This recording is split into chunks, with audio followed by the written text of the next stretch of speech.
Soy Fernando Díaz Villanueva. Hoy es 9 de abril de 2019 y esto es La Contracrónica.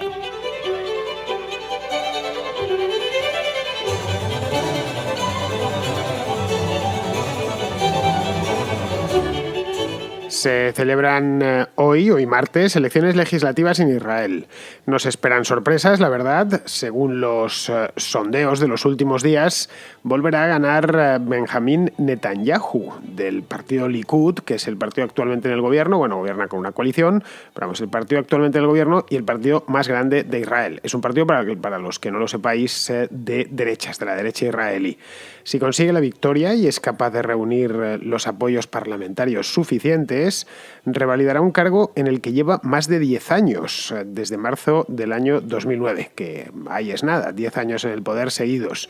Bueno, serían 13 si le sumamos los 3 años que Netanyahu ocupó el cargo de primer ministro entre el año 1996 y 1999. Es decir, estamos en 2019, pues este hombre lleva la friolera de 25 años entrando y saliendo del cargo de primer ministro de Israel.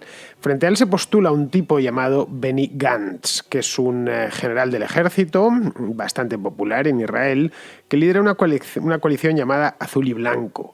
Es una coalición de tipo un tanto indescriptible desde el punto de vista ideológico, pero bueno, porque en Israel básicamente lo que hay, lo que se presenta a estas elecciones, más que partidos, son grandes alianzas. Esta Azul y Blanco es nueva, acaba de aparecer, y está conformada por liberales y socialdemócratas. De ahí que se esté hablando, los medios estén hablando de ella como la coalición centrista de Benny Gantz. Pero vamos, el asunto tiene, como os podéis imaginar, muchos más matices.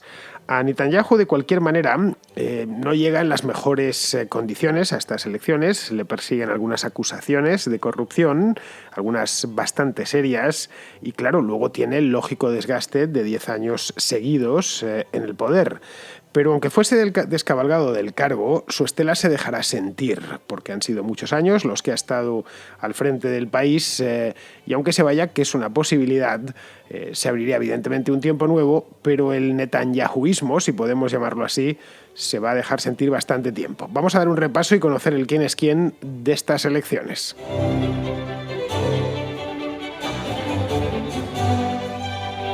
Existe cierto desconocimiento sobre cómo funciona Israel por dentro.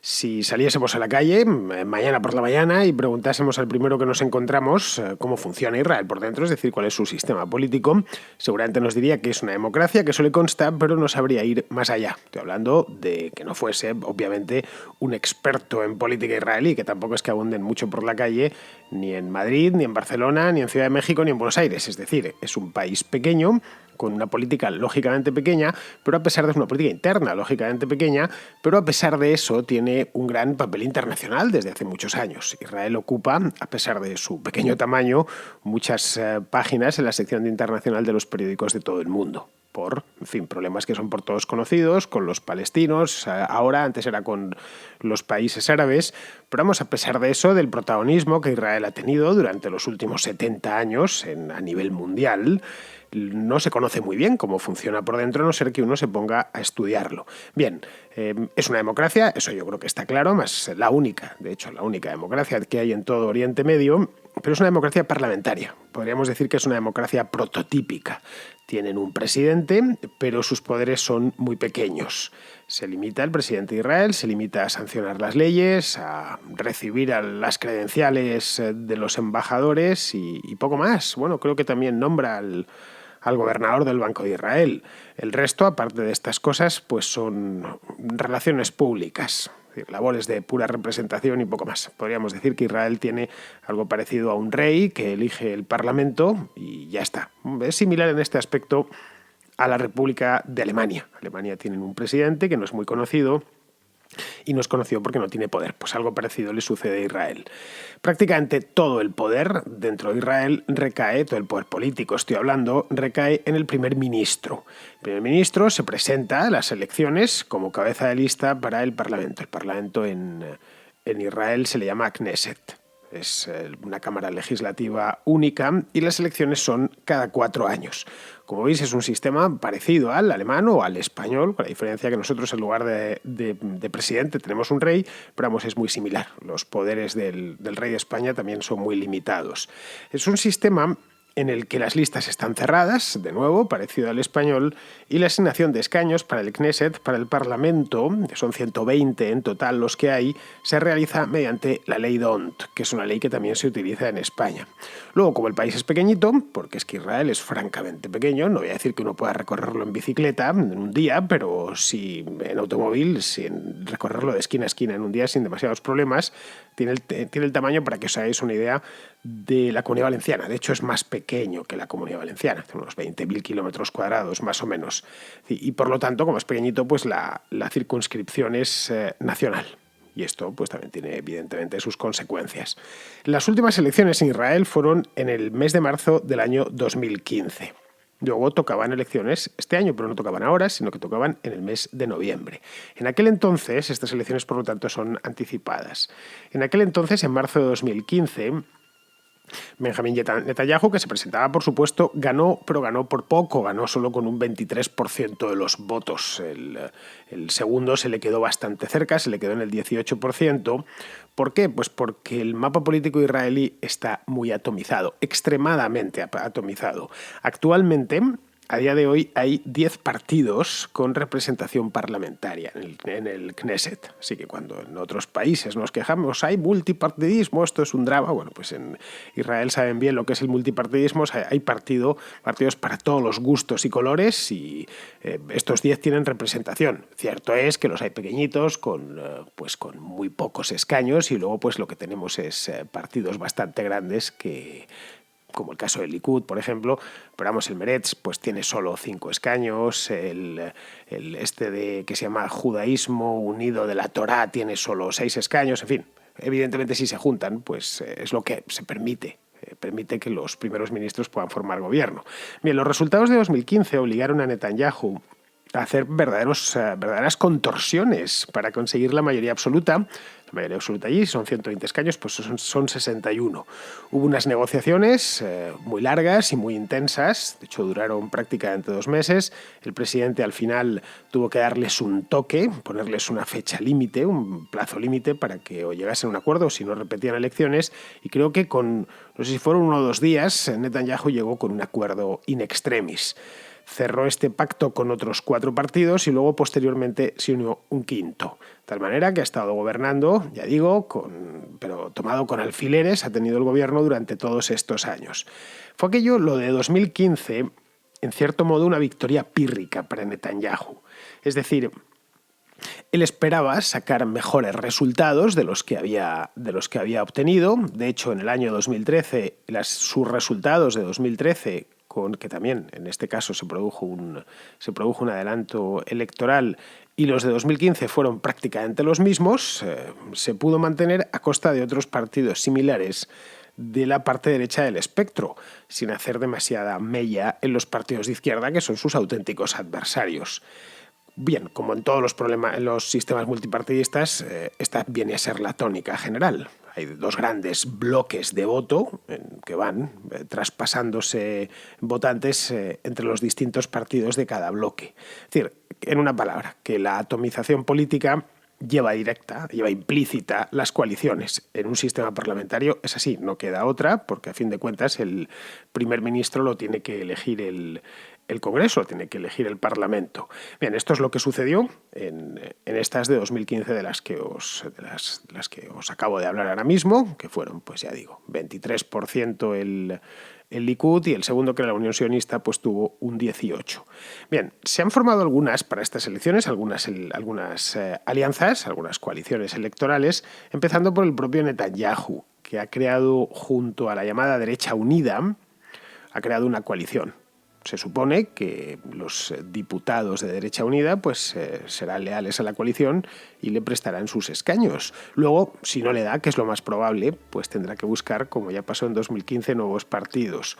Los laboristas, que es otro de los partidos históricos en Israel, han hecho lo propio, lo han hecho con el Meretz, que es un partido, podríamos calificarlo desde izquierdas, así con tendencia ecologista, es lo que ahora en España se llama ecosocialismo, pues algo parecido a eso. Luego los liberales, que es otro gran bloque político en Israel, se han reunido en torno a una alianza llamada Azul y Blanco, que es la que os comentaba en en la introducción. Azul y blanco por razones que van de suyo. Azul y blanco son los colores de la bandera de Israel. Los israelitas pues tienen muy presente estos dos colores y han colocado al frente a un general llamado Benny Gantz. Os decía ya antes que es un tipo bastante conocido en Israel, entre otras cosas pues porque tiene cierta edad, tiene ya 60 años y es un general bastante famoso y porque fue jefe de personal del ejército hace unos años. Claro, aquí este tema quizá en España nos cueste un poco entenderlo, porque en España el ejército no pinta mucho. Es de hecho difícil ver un militar de uniforme andando por la calle, francamente difícil, a no ser que uno viva al lado de un cuartel, si no es poco menos que imposible. Yo ni me acuerdo la última vez que vi a un militar caminando por la Gran Vía de Madrid, por ejemplo. Es muy, muy, muy difícil. En cambio, en Israel no es así. El país, como bien sabemos, vive bajo amenaza permanente desde su fundación, hace ya 70 años, y el servicio militar es obligatorio, eso también cuenta. Es un servicio militar muy largo, dura 2 años y 8 meses para los hombres y 2 años para las mujeres. Luego los conscriptos están mucho tiempo dentro del cuartel y además van vestidos de militar por la calle, vestidos y armados, una cosa que todavía llama más la atención, por lo que se ven militares continuamente. Cualquiera de vosotros que haya estado alguna vez en Israel le habrá llamado la atención nada más aterrizar la cantidad de gente uniformada del ejército, quiero decir, las fuerzas de defensa de Israel, que es como se llaman, pues verlos por prácticamente todos los sitios, aunque no estén de guardia, que van de un sitio a otro, van simplemente a tomar un café. Bien, los temas de defensa, como es lógico, pues forman parte continua. Es un tema que a poco que uno siga la prensa israelí o las cadenas de televisión, podéis pensar, bueno, pero están en hebreos, ya, cierto, y el hebreo realmente es una lengua endemoniada prácticamente imposible de entender ni una sola palabra, pero en Israel el inglés se habla mucho y hay hay muchas páginas web donde se puede seguir la información de Israel que están en inglés internacional perfecto. Bueno, pues veréis en este tipo de medios que los temas de defensa en general son bastante más habituales de lo que lo son en los países de Europa Occidental.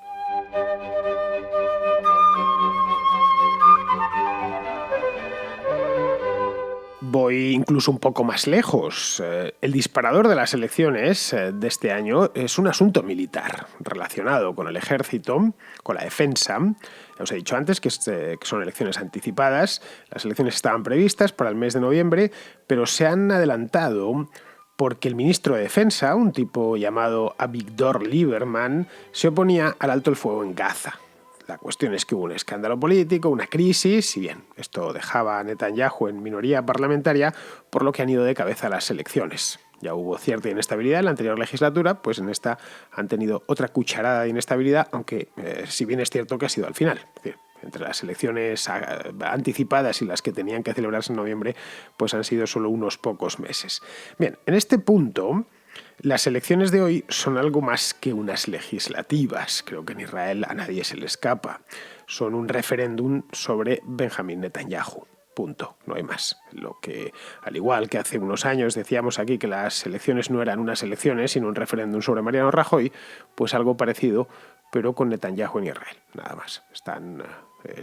Se está decidiendo, o van a decidir, están decidiendo hoy, de hecho, si siguen con este tipo, que les ha acompañado durante 10 años, durante los últimos 10 años, o directamente el país toma otro curso. Claro, de Netanyahu poco se puede decir. A los israelíes nada, porque le conocen casi como si fuera su padre, pero tampoco, no es desconocido fuera de Israel. 13 años en el poder, en un país como Israel, pues obviamente el nombre al final termina sonando bastante. Es un tipo ya de cierta edad, tiene 70 años, 13 de ellos en el poder, como os he dicho antes, en 2 periodos diferentes, uno a finales de los 90, cuando todavía era jovencito, y otro ya, los últimos 10 años, y representa algo así como la quinta esencia del conservadurismo israelí. En temas económicos es partidario del libre mercado y de no poner demasiadas pegas a la iniciativa privada. Bueno, lo ha demostrado a lo largo de la última década, pero su punto fuerte no es ese. Su punto fuerte en política, su gran baza, la manera en la que él se ha vendido desde siempre, es su posición de extrema firmeza frente al terrorismo, frente a las amenazas externas que Israel tiene desde su fundación. Y esto, evidentemente, es un tema caliente en Israel y siempre lo ha sido. De hecho, el propio Netanyahu es autor de un libro muy famoso para combatir el terrorismo. Este libro se titula, está en inglés, Terrorism, How the West Can Win, como terrorismo, como Occidente puede ganar. Es un libro ya de los años 80, finales de los 80, pero vamos, que se sigue vendiendo, lo podéis comprar en Amazon sin problemas. A Ronald Reagan, de hecho, le encantaba este libro. Todavía era presidente, pues imaginaos si ha pasado tiempo, y es un libro pues, que le escribió cuando era pues, un treintañero o una cosa así, y se convirtió en un auténtico bestseller. Es decir, es un tema que conoce bien y siempre ha puesto encima de la mesa, en las sucesivas elecciones a las que se ha ido presentando, ha puesto encima de la mesa esto. Bien, yo el terrorismo, que es uno de nuestros grandes dolores de cabeza, lo sé gestionar bastante bien. En líneas generales, y yo creo que se puede hacer un balance de Netanyahu después de 10 años, creo que ese balance es positivo, el balance de su gobierno. Es decir, Israel ha crecido económicamente en estos últimos 10 años, ha crecido en algunos años con bastante fuerza, ha conseguido mantener al país seguro, y esto creo que es importante, con toda la que se ha armado en aquella zona durante estos años, que a veces se nos olvida dónde está Israel, no está donde Suiza o donde Dinamarca. Es decir, todas las cosas que han pasado en torno a Israel desde el año 2011. Él llegó en el año 2009, pues 2 años después aquella zona se volvió loca. Tenemos las primaveras árabes, que empezaron en 2011 con aquello de Túnez y todavía colean con la historia de Siria. Bueno, pero países fronterizos suyos, como es el caso de Egipto, pues también tuvieron su primavera árabe. Luego lo de la guerra en Siria, que le pilló muy de cerca. Israel hace frontera con Siria, la inestabilidad permanente en el Líbano, el propio Estado Islámico, que también les tocó de cerca, pero no consiguió traspasar las fronteras de Israel. Es decir, que lo que a muchos israelíes les concierne y les preocupa, pues no se puede decir que hayan sido unos años malos. La cuestión es que, aparte de las elecciones, dejando a un lado que hay elecciones hoy, es que el fiscal general de Israel le acusa de varios delitos de corrupción. Son los famosos casos, digo famosos porque en Israel se habla mucho de ellos, son los casos 1000, el caso 1000 y el caso 2000, están tapizando la prensa israelí desde hace un par de años, y estos casos, estos dos, este caso 1000 y el caso 2000, le han ocasionado una erosión considerable en su imagen y en su credibilidad política, por lo que tendrá consecuencias en las elecciones, es decir, no llega con el expediente limpio. Llega con toda esta historia que me recuerda una vez más a cómo llegó Rajoy a las elecciones de 2015 y posteriormente a las de 2016.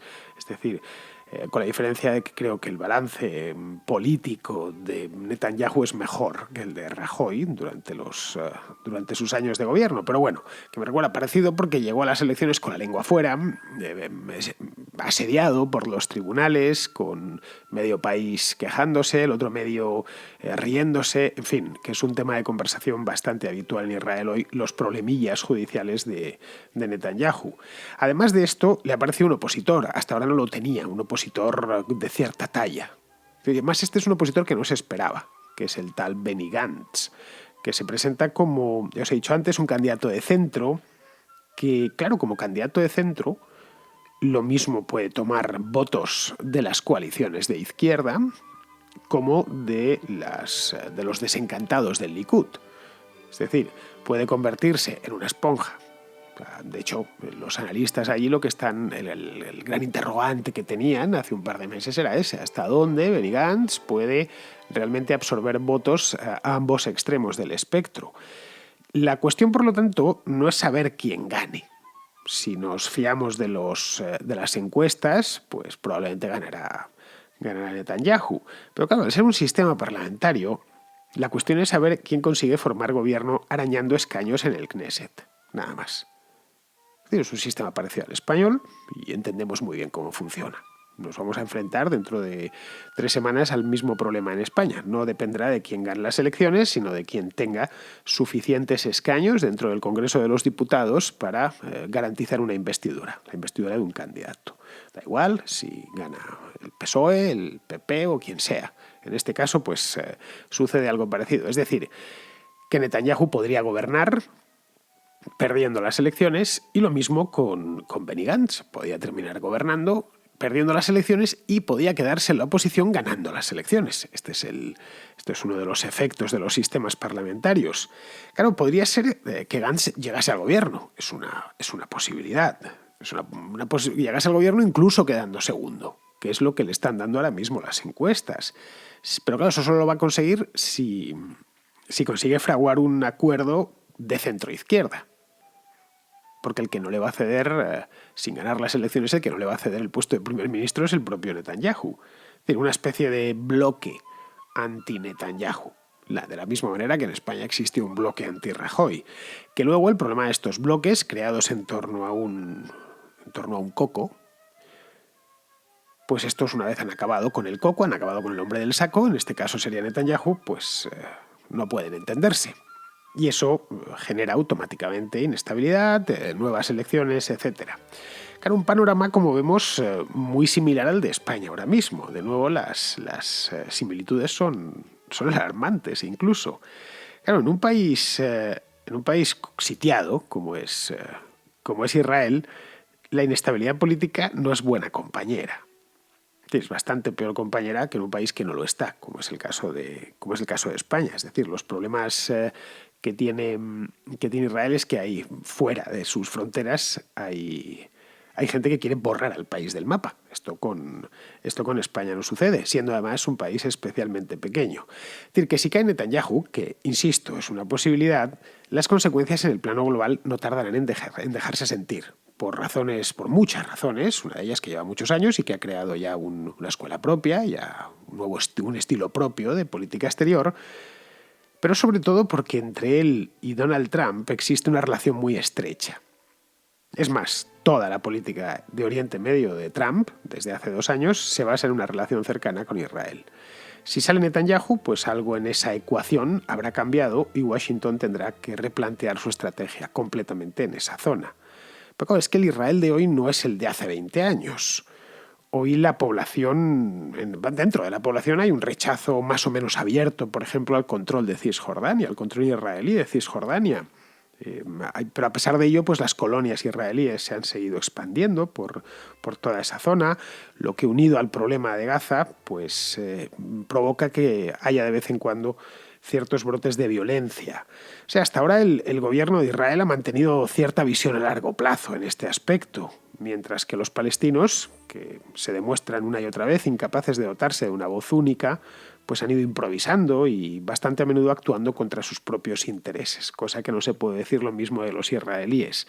No lo sé, se diría que, en cierto modo, que se está tensando una cuerda, o se viene tensando una cuerda desde hace años, que en algún momento tendrá que ceder. Si es que lo hace, lo hará. Si es que lo hace, que podría ser que no sucediese, por lo menos a corto plazo, pues si lo hace, lo hará solo cuando Netanyahu salga de la escena. Ya porque sus causas judiciales se lo llevan por delante, ya porque las elecciones de hoy no le son propicias. O sea, es todavía un misterio, ya veremos mañana cómo queda la cosa, y mañana probablemente tampoco sepamos gran cosa porque esto me da a mí la impresión que va a haber negociaciones como las de hace 4 años, pero vamos, podría suceder que la balsa de aceite, en la que Israel lleva instalado varios años, flotando, pues que esa balsa de aceite se agite antes de lo que pensemos.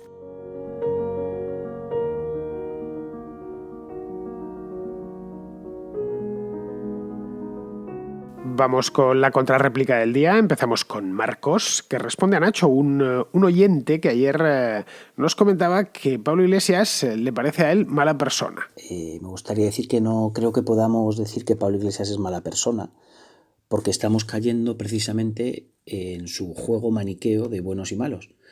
Todos pensamos que somos buenas personas. Muy poca gente, quizá no exista, se levanta por la mañana pensando voy a hacer el mal hoy. El problema no es ese. El problema es dónde estamos dispuestos a colocar nuestros propios límites para hacer lo que pensamos que es bueno. En otras palabras, hasta qué punto el fin justifica los medios. Está claro que muchos regímenes comunistas, pero no solo, han justificado grandes atrocidades porque tenían un plan para mejorar su entorno. Ahora bien, igual que no le podemos enchufar a Vox unas intenciones fascistas hasta sus últimas consecuencias, es decir, que sean capaces incluso de asesinar a detractores para llevar a cabo su proyecto, no podemos enchufárselo a Podemos tampoco. Ambos, tanto Podemos como Vox, tienen un claro gusto por un pasado ideológico que les conmueve, pero ambos son partidos de nuestro contexto. de nuestro tiempo y circunstancia.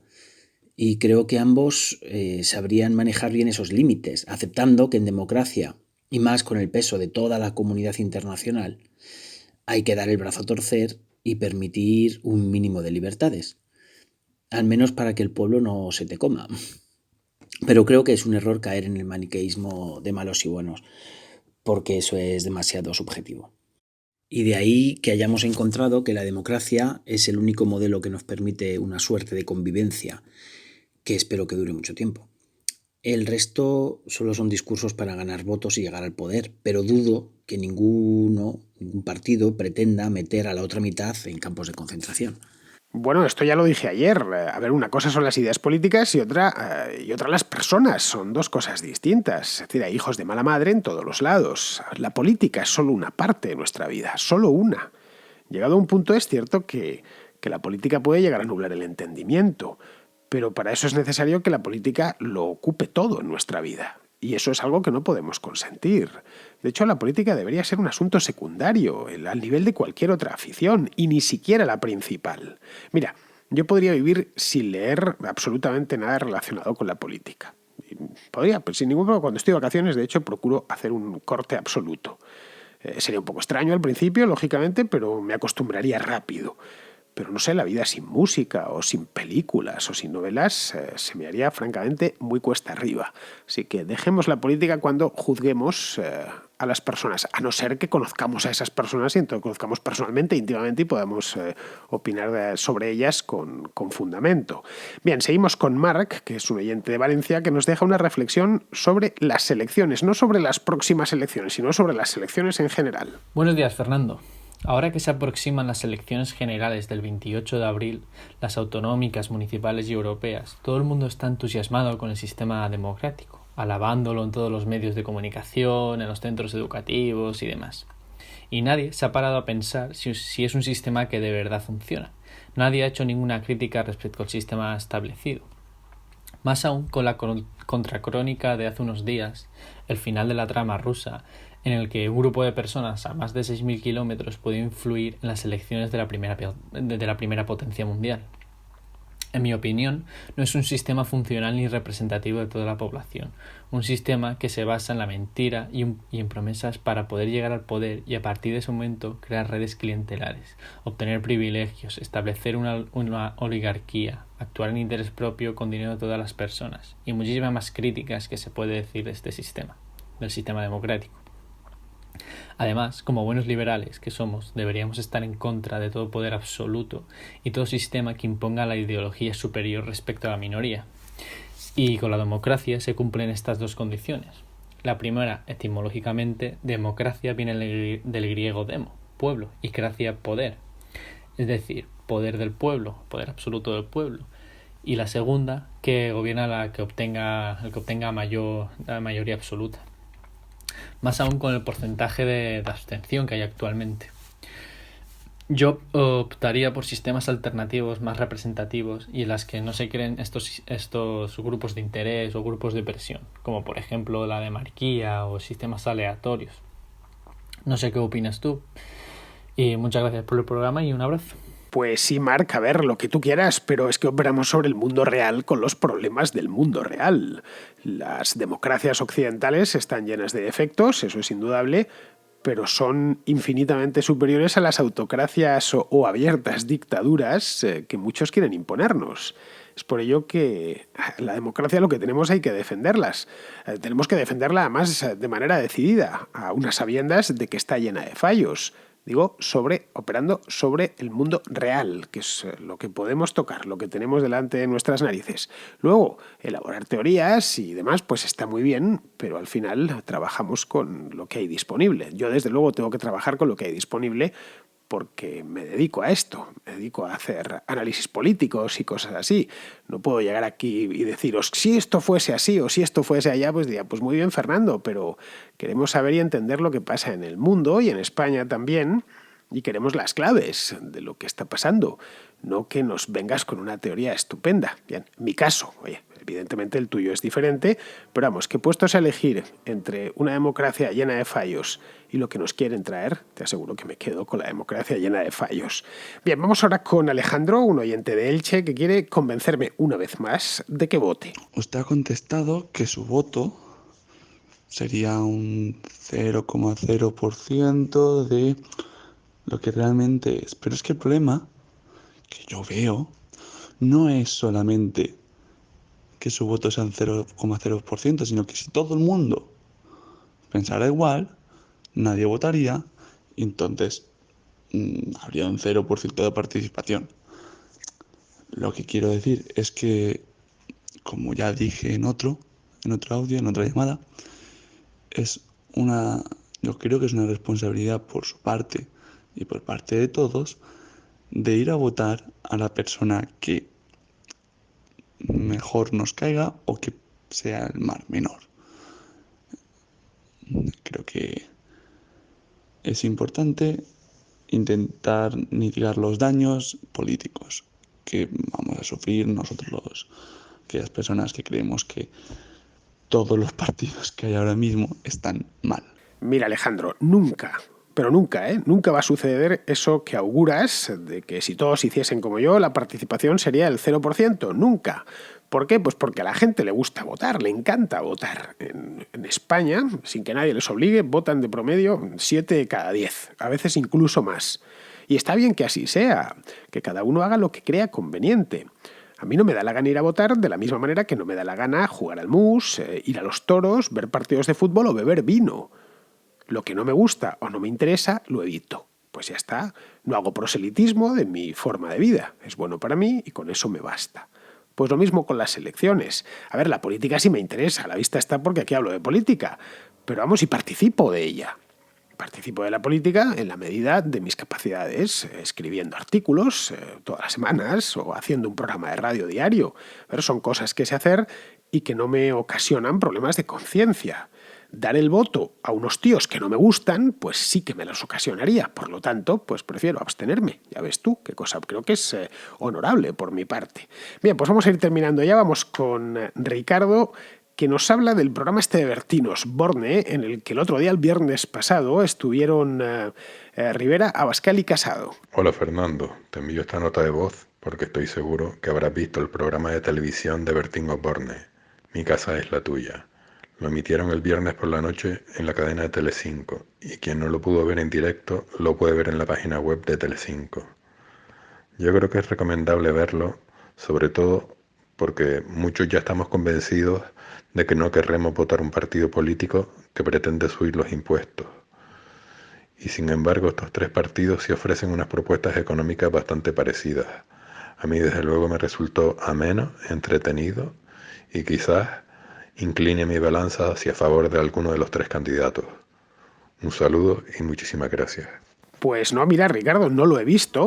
Sé que salió porque, claro, es imposible no enterarte de estas cosas. Y no lo he visto porque es que este fin de semana estuve liado preparando un contracorte sobre Ángel Sanz Briz, el ángel de Budapest. Lo hice para los fans y los patronos. Luego, posteriormente, también he preparado, lo hice el domingo, el contrapunto de este mes, que lleva, por cierto, la novena de Beethoven. También es para los fans y los patronos. Los tenéis disponibles, tanto en Patreon como en iVoox.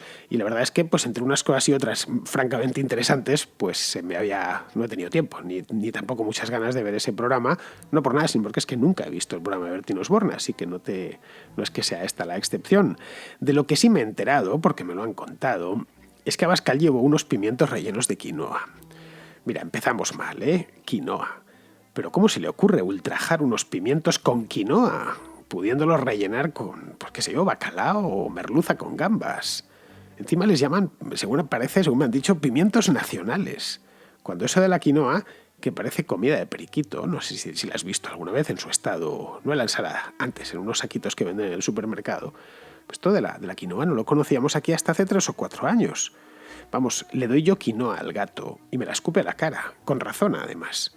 El gato quiere comerse al jilguero, no la comida del jilguero. Así que esto, que probablemente no sé quién le convencería, esto de llevar unos pimientos rellenos de quinoa, lo que no sé es lo que llevaron Casado y el otro y Rivera, no tengo ni idea. Lo mismo llevaron una cosa de estas también y resulta que es que ahora todo el mundo está atontado con las cosas de la comida, pero bueno, podría suceder. En fin, bueno, vamos a ir terminando ya. Terminamos ahora sí que sí, terminamos con Pizarro, que nos hace su comentario de hoy sobre el tema este del Brexit. El Brexit, independientemente de su modalidad, equivale a una crisis de unidad en el Reino Unido como no se recuerda, puesto que Escocia y el Ulster bramarán contra sus consecuencias. Por otra parte, el no Brexit equivale a varias crisis, de identidad, de orgullo y de democracia, inéditas, pues supone la negación en la práctica de la soberanía del pueblo británico libremente expresada.